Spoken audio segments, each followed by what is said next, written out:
Hello ladies and gentlemen, and welcome to the last video of Death Note month. I know, I'm sad it's over too, but don't worry. Just because this is the end of Death Note month, that doesn't mean it's the end of my Death Note content. I still have more theories, the new Netflix movie, and obviously I still have to get to Nier's theme since that seems fairly highly requested. But before that, I wanted to get to one of my absolute favorite openings of all of anime. Death Note's second OP, What's Up People. Hey, are we doing What's Up People? I love that opening. Wait a minute, Hyper? Is that you? What are you doing here? Well, since I just started my new channel, wink wink nudge nudge, then I figured it wouldn't be half bad to join in on the fun you're having here. I mean, hey, if you want to join in on the fun, I won't stop you. How about we get to diving into this amazing OP? I just hope people are ready. It's not exactly K-pop, you know, but sure, let's go. So first we start off with 3 Shinigami, their names being Ryuk, Gook, and Gelsis. This is followed by 3 more Shinigami, those being Rem, Nu, and Saito. It then leads to a cluster of words that eventually lead to Death Note, written in Japanese katakana. As the logo for Death Note appears, being surrounded with electricity and the obvious cross, the music breaks out into a scream. Not only is this a crazy, borderline shocking way to start off the OP, considering the differences between this OP and the last one, but this extreme start is meant to showcase Light's mental state in the latter half of the anime. The vocalist keeps screaming as we're exposed to the image of multiple copies of Light laughing insanely and frantically. This is representative of his growing insanity, which is the foundation of the final part of the series. L is gone, this is Light's show now, and when you think about it that way, then an image like this actually makes a lot of sense. I mean, makes sense is odd phrasing considering the absolute insanity of this OP, but yes, I agree with you. Next, it shows L eating sweets at a computer, spinning in his chair. Not only is it used to showcase the obvious gag of L constantly and consistently eating sweets, but the fact that it loops him spinning in the chair is interesting. It's likely meant to showcase the borderline loop of the investigation, where L constantly watches everyone he thinks is suspicious, ending in a never-ending loop to catch Kira.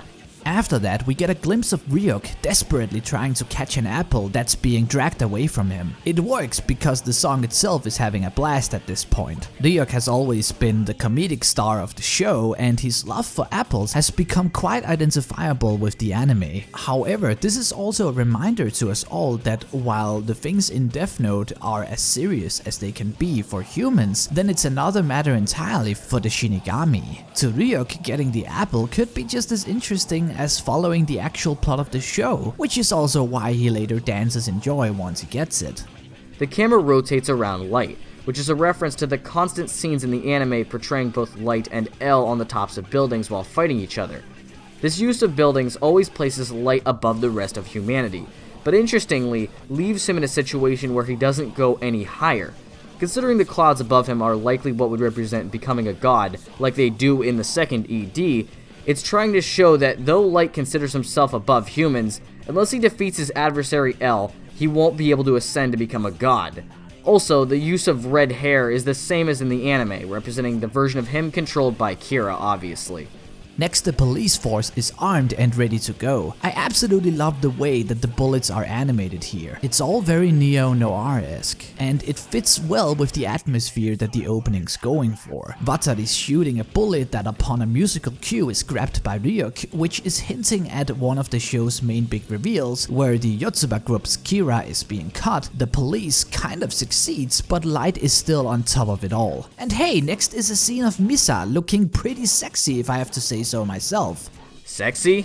I mean, am I wrong? Wait, weren't you the one who in a live stream talked about Misa a lot? Specifically how you wanted to fuck her? Hey, I didn't say you were wrong, I just didn't expect that at all. I guess I'm a man of many surprises, Duo. I may not understand what it means to be the best girl, but I can appreciate a cutie when I see one. Regardless, the screen flashes red roses for a brief moment. The red roses are usually used to symbolize romantic feelings, which works well considering that Misa is basically obsessed with Light. However, roses are also indicative of danger, which hints at how Light is going to use the beautiful Misa as his own weapon, acting as a secondary Kira. You're having me analyze roses now? Really, Duo? Next is a scene showing L and Light together in a room, during the period where they were forced to be together. This is showing Light during the facade moments, where Light interacted with L without actually becoming what he really was at that point, Kira. This is followed by a scene where L is portrayed above the city much in the same way as Light. The only difference is that this time, he seems to be attacking while off of the building. This is not only a fun little wink to L and Light fighting foot to fist, but also the fact that he's jumping off the building may just be foreshadowing for his eventual fate. And then we get some quick funny scenes, first of a sexy Misa lying on her bed, and then Ryuk getting the apple, but then comes one of the best parts of this entire opening. In an extremely smooth, slowly built up set of scenes, Light is shown walking on his own. As he does so, several people watch from the distance, including the likes of Light's false girlfriend, and also his two rivals by the end of the anime, Mello and Nier. Everyone is watching for him, waiting for him to slip up. Light manages to keep calm and collected until he comes into contact with Nier, who was the one to stop Light at the end of the anime and in this OP. I feel like this is as good a place as any to mention just how visually stunning this opening actually is. It's not afraid of having fun with itself, the neon colors and neo-noir look is inspiring, and the emphasis on mood and burning singular images into your mind is terrific. The opening is just filled with greatly framed pictures. I think it sometimes gets a bit outshined by the song, because What's Up People by Maximum the Hormone is a really heavy track, but I do think that it would be a mistake to discredit the visuals. They are gorgeous. I actually agree with you there. I still think the music is drastically important too, however. The entirety of the music is meant to be loud and repetitive, repeating the same phrases over and over. This is because the music is trying to showcase Light's mind by the end of the anime. His mind is so taken over by his want to become God that he can no longer think clearly, which I'd argue is part of the reason why Light lost at the end of the anime. And to continue the insanity, we only have to look at the last part of the song, specifically the visuals. Light looks up into the sky, which would normally imply looking up into the gods. This symbolism would normally be accompanied by calming images, but the OP changes that entirely, showing Light's completely insane looking eye coated in red like it was when he was Kira. It then showcases the past, with Light writing in the notebook, before showing Light at the entrance to a fence. This version of Light looks more antsy and way less calm than usual, which is almost like peering through the gate at Light's insanity. You also might look at this as being locked up, which is kind of ironic considering the amount of criminals he's killed, and that by the end he's the one who ends up getting trapped. For a brief flash, we see the phrase, "What's up, people?" This is not only the name of the track itself, but it's the lyrics at this point of the song being screeched at a ridiculous pace. With the rapid-fire pace of the song at this point, and considering that the OP thus far seemed to follow the narrative in a sense, at this point in the OP, it would have been the moment where Light had been caught. So the pacing makes sense, since the rapid-fire insanity fully represents Light's mental state at the end of the anime once he's been caught.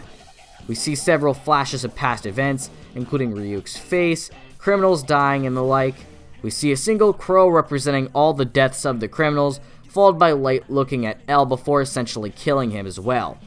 Now, what does this massive portion represent? Well, it's going over the past events. Remember, Light has just been discovered as Kira, so they're going over every detail of what he did, from his first criminal to his fated encounter with L. And after this, to showcase that Light is no longer a god, they flash a quick image of him painted on the rooftop, like the image of him in the first OP. This was obviously supposed to give him a godly image in the first OP, but here it instead shows him rotting, as he wasn't the god that he thought he was originally. Light is shown in a cage again, illustrating that he was caught before he could truly become a god. After the amount of time and effort Light put in, it was all fated to come crashing down due to Light himself. If he hadn't become so insane and arrogant after crushing L, he likely wouldn't have followed the same path. The final image of Light standing in the middle of the Shinigami realm is just fantastic. It's a simple frame but with many meanings. You could view it as him ultimately losing and has now been forced to the land of the dead, but I think it's more about showing what has become of him. Throughout the series he's been calling himself a god, whilst both Ryuk and L have been making the point that he is still human. This view of him standing in complete desolation is indicative of just that. He is no god, just a guy who let his own convictions get the best of him. In that sense, it becomes symbolic of Light losing, not just the game, but himself too. That also reminds me of that final scene in the last episode, where he runs past a past version of himself. Or who knows, maybe he is standing in the Shinigami realm because he's going to become a Shinigami? Actually, I already covered that in a theory, Hyper. Well, of course you did, Mr. Fury Man. But seriously, I do want to say that I was happy to be able to do this with you. Even without the symbolism and all of that stuff, then this is still one hell of an opening. So thank you for having me on. Oh yeah, I forgot, you like Death Note, right? Of course, in fact, I just uploaded my very own Death Note video. It's a tribute to our favorite detective, L, of course. If you happen to like Death Note or just anime videos in general, then I think it might just be something for you. Hey, yeah, go check that dude out. Anyone who talks about Death Note at this point is either crazy, amazing, or both.